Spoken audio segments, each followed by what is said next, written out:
Hello everyone, welcome to the first PUC online classes of Gopalswamy PU College, Mysore. I am Suma, economics lecturer. In today's session of measures of central tendency, let us learn about the quartiles. Quartiles are the measures which divide the data into four equal parts. Now let us see what are quartiles. Quartiles are the measures which divide the data into four equal parts. So, a quartile is the word quartile is one which is derived by the word quarter. For example, in a year there are 3 quarters because the first 4 months are the first quarter, the next 4 months are the second quarters and the last 4 months are called as the last quarter. So, there are 3 quarters in a year. From January to April it is the first quarter, from May to August it is the second quarter, and from September to December it is the third quarter of a year. So likewise there are 4 equal parts and we are going to calculate these quartiles in a series. So now let us see the important 3 quartiles. There are 3 important quartiles and they are the 3 important quartiles are Q1, Q2 and Q3. So the Q1 is the first quartile or the lower quartile which divides the data in the ratio of 1:3. The lower quartile is called as the Q1. Q1 is called as the lower quartile and this lower quartile or the first quartile is one which divides the data into 1:3 ratio. So that the data is divided in the ratio of 1:3. The second one is Q2. Q2 is the second quartile or the median which divide the data into 2 equal parts. Q2 is also called as median. So the 50% of the data lies between Q1 and Q3. Here Q3 is the third quartile or the upper quartile which divides the data in the ratio of 3:1. So the lower quartile or the first quartile is one which divides the data in the ratio of 1:3 and the upper quartile or the third quartile is the one which divides the data in the ratio of 3:1. So between the upper quartile and the lower quartile lies the data, that is 50% of the data lies. Middle quartile is called as the median, that is Q2. So Q2 is the second quartile or the median which divides the data into 2 equal parts. So now let us see the formula to calculate these Q1, Q2 and Q3. So the formulas are like this. For the calculation of Q1 or the lower quartile, Q1 equals n plus 1 divided by 4. The formula to calculate Q2 is 2 multiplied by n plus 1 divided by the 4. The formula to calculate Q3 is n plus 1 divided by 4 multiplied by 3. So 3 multiplied by n plus 1 divided by the 4. These are the quartiles. So the quartiles are the measures which divide the data into 4 equal parts, and as I said in the example of the year of the 12 months of a year, first 4 months are called as the Q1 or the lower quartile years and the middle 4 months are called as the Q2 and the rest of the last 4 months in a year are called as the third quartile or the upper quartiles. So now by using these formulas, let us calculate the Q1, Q2 and Q3 for a given series. Let us work out this problem and calculate the Q1, Q2 and Q3.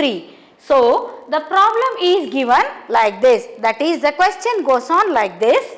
You have to calculate Q1, Q2 and Q3 for the following data. So they will give the data like this, the horizontal line of numbers. It is a horizontal series of numbers and they are jumbled. They are either in the ascending order nor in the descending order.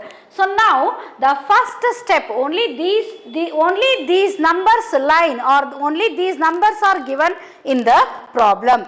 So now let us calculate the answers for these Q1, Q2 and Q3. So first step is we have to arrange these numbers in the ascending order. It is a very important step. So when we are calculating the median also we followed this rule, and now also we should follow the same rule, that we have to rearrange the numbers into ascending order. So the numbers as per the ascending order in this series are 15 is the first one, the least number, and after that we have 21, then 26, 30, 40, 45, 50, 54, 60, 65 and 70. So totally there are 11 numbers. So totally there are 11 numbers.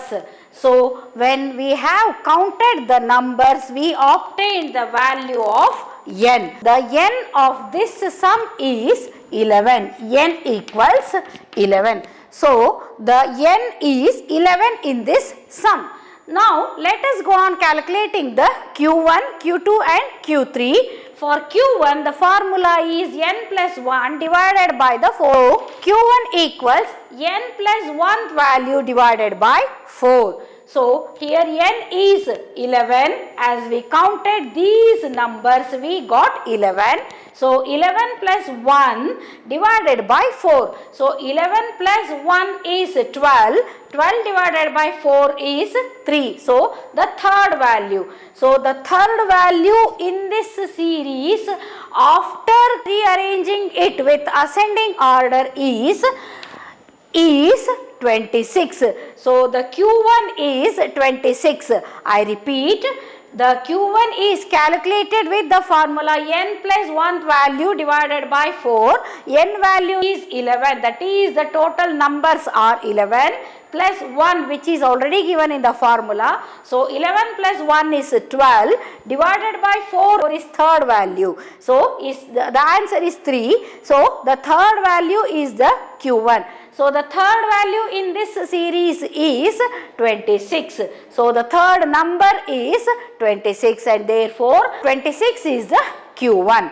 Let's go to the Q2. Q2 is, the formula to calculate Q2 is 2 multiplied by n plus 1th value divided by 4. Since it is the one which is the quartile which divides the series into two equal parts, we have written 2 here and it is the formula, and 2 multiplied by 11 plus 1 divided by 4. So 11 plus 1 is 12 divided by 4 is 11 plus 1 is 12. 12 multiplied by 2 is 24 and 24 divided by 4 is 6th one. So the 6th item or the 6th value is 45. Therefore 45 is the Q2 and it is even the median of this series. Now let's move towards Q3, that is the upper quartile or the third quartile. Third quartile's formula is 3 multiplied by n plus 1th value divided by 4. So n is 11 as you all know. 11 plus 1 is 12 divided by 4. 11 plus 1 is 12 multiplied by 3 divided by 4. So 12 multiplied by 3 is 36. 36 divided by 4 is 9. 36 divided by 4 is 9. In this series, after arranging it with the ascending order, we can find that the ninth number is 60 and the ninth number is the third quartile, that is the Q3. So we have obtained Q1, Q2 and Q3 and the answers are Q1 is 26, Q2 is 45 and Q3 is 60. So like this we can calculate, we can find the quartiles for a series. So in this problem we have got 11 as n. 11 is an odd number. Suppose if we get an even number, so then if it is even number, then when it is added to 1 as it is in the formula, then we obtain the odd number, and when once we obtain the odd number, it is divided when it is divided by 4, we get the decimal values. So for that, how to calculate the quartile, now let us learn about it. Now let us see in this problem how to calculate Q1, Q2 and Q3. So the problem is calculate Q1, Q2 and Q3, that is quartile 1, quartile 2 and quartile 3 for the following data. So they have given here 10 numbers. You can count 1, 2, 3, 4, 5, 6, 7, 8, 9, 10. So there are totally 10 numbers, and using these 10 numbers we should calculate Q1, Q2 and Q3. So for that, first step in the answer is that we should rearrange the numbers in the ascending order. So when we have arranged these numbers in the ascending order, it comes like this. So the first number is 11, second number is 12, third number is 14, fourth number is 18, and it goes on like this. The value of n is 10 since there are totally 10 numbers. So now first let us calculate the Q1. The formula for Q1 is n plus 1 divided by 4. So n is 10, that is the total number in that series.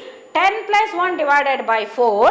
10 plus 1 is 11. 11 divided by 4 is 2.75. So here you cannot say an exact number using these decimals. So we should now again calculate the Q1 by the following method, that is Q1 equals 2.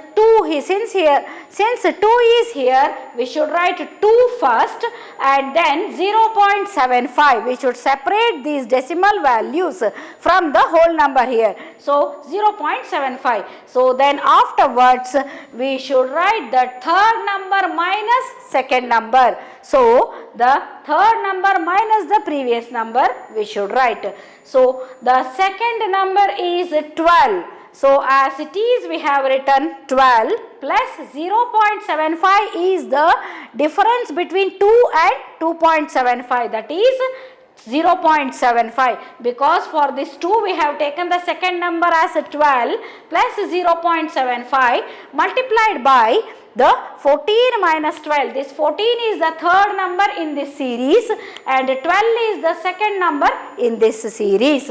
So 12 plus 0.75 multiplied by 14 minus 12, that is 2. So 12 plus 0.75 multiplied by 2 is 13.5, because 0.75 multiplied by 2 is 1.5, and when 12 is added with 1.5 it becomes 13.5, and the Q1 is 13.5.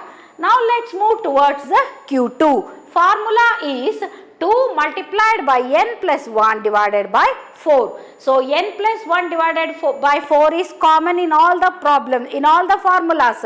In the case of the Q2 we multiply it with 2, and in the case of Q3 we multiply it with 3. So Q2 equals 2 multiplied by n plus 1, that is 10 plus 1 divided by 4. So n plus 1 is 10 plus 1, that is 11, and 2 multiplied by 11 is 22 divided by 4. So 22 divided by 4 is 5.5.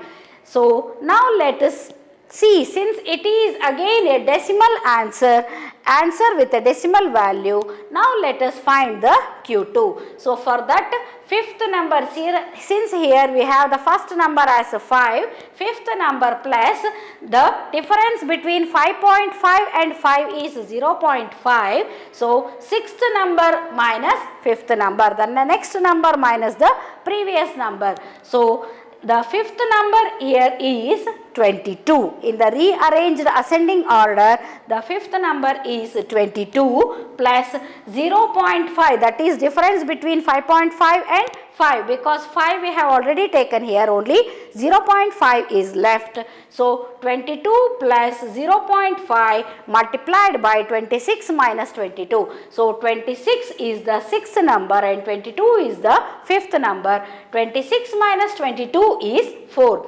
So 22 plus 0.5 multiplied by 4, when 0.5 is multiplied by 4 we obtain 2, and finally 22 plus 2 is 24, and therefore Q2 is 24. Next, Q3, that is 3 multiplied by n plus 1 divided by 4. So 3 multiplied by 10 plus 1, you know the value of n is 10. So 10 plus 1 divided by 4. So 3 multiplied by 11 divided by 4. 3 multiplied by 11 is 33. 33 divided by 4 is 8.25. So now the eighth number, since in every case we have taken the first number here, it is 2.75 and we have written 2 here. Second, we have taken the second number.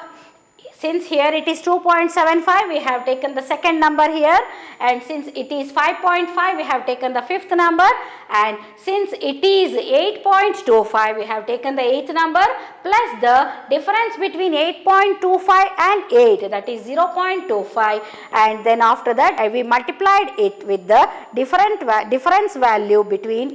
value of ninth number and eighth number. So 8th number here is 32 plus 0.25, that is the difference between 8.25 and 8. So 32 plus 0.25 multiplied by the 9th number and 8th number's difference, that is the 9th number is 35 and 8th number is 32.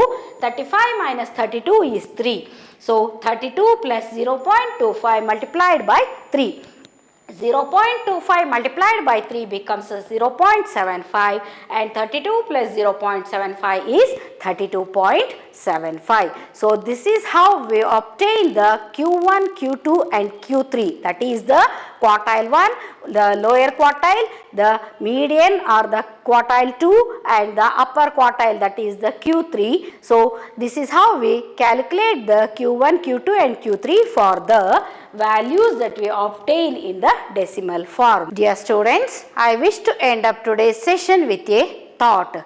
So today's thought is, patience is not about the ability to wait, but the ability to keep a good attitude while waiting. So every time we speak about patience, and this patience requires waiting. Whenever we are waiting for a success, we need lot of patience and we have to be calm and peaceful at that stage. So it is very difficult to master the art of patience.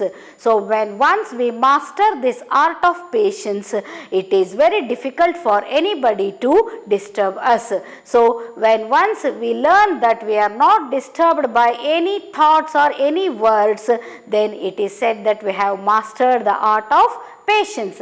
Patience is not just about the ability to wait. Everyone has that ability, or either they will develop that ability by as the time goes by. But that ability should also involve a good attitude while waiting for the success.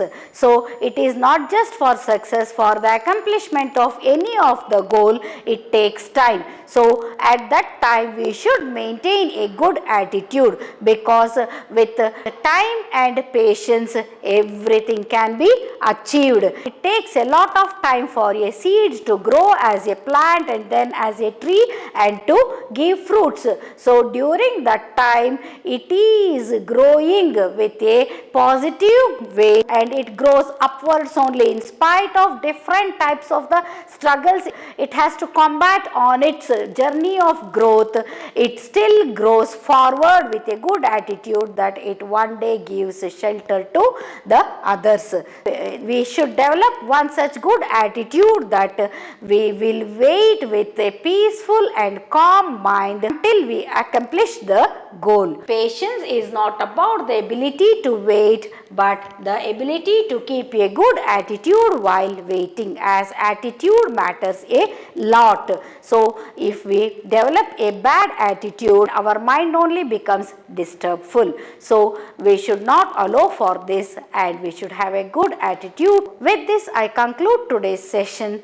Thank you.